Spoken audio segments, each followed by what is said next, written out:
राधे राधे भक्तों, आप सभी भक्तों को जन्माष्टमी की हार्दिक शुभकामनाएं। आज की इस वीडियो में हम जन्माष्टमी की व्रत कथा को सुनेंगे। शास्त्रों के मुताबिक द्वापर युग में भोजवंशी राजा उग्रसेन का मथुरा में शासन हुआ करता था।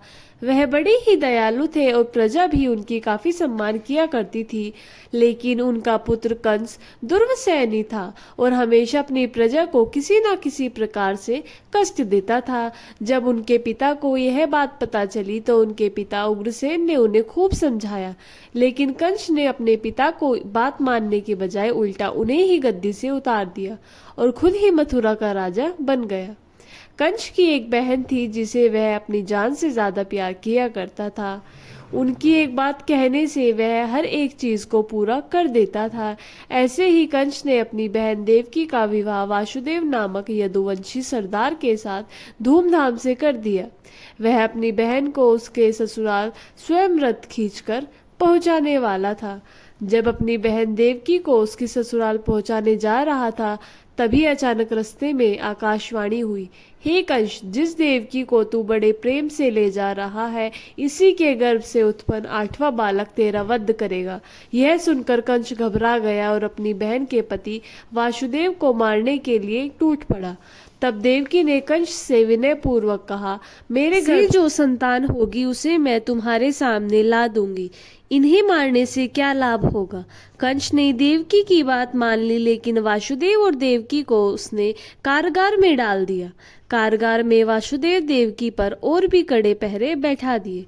वहीं दूसरी ओर देवकी के साथ नंद गांव में नंद की पत्नी यशोदा को भी बच्चा होने वाला था। उन्होंने वासुदेव देवकी के दुखी जीवन को देखा, 8वें बच्चे की रक्षा का उपाय रचा।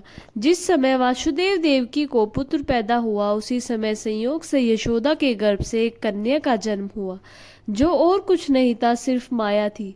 जिस कोठरी में देवकी वासुदेव कैद थे, उन्हें अचानक चतुर्भुज भगवान प्रकट हुए। दोनों भगवान के चरणों में गिर पड़े। भगवान ने देवकी वासुदेव से कहा, अब मैं पुनः नवजात शिशु का रूप धारण कर लेता हूँ।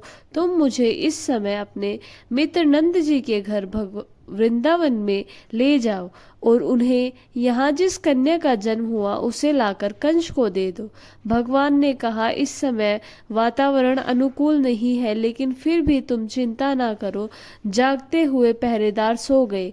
कारागृह के दरवाजे अपने आप खुल जाएंगे और उफनती अफवाहें यमुना तुमको पार जाने का मार्ग खुद दे देगी।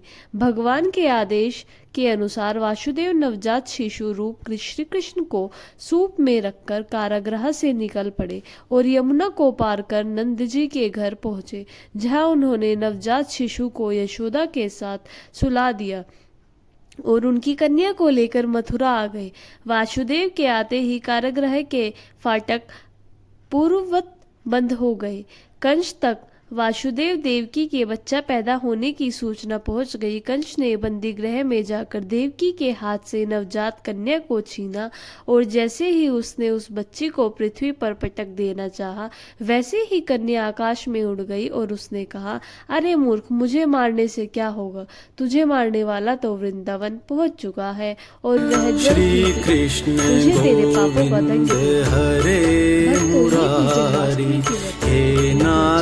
सब्सक्राइब करें और कमेंट बॉक्स में जय श्री राधे कृष्णा अवश्य लिखें। और आप सभी को राधे राधे, जय श्री राधे कृष्णा।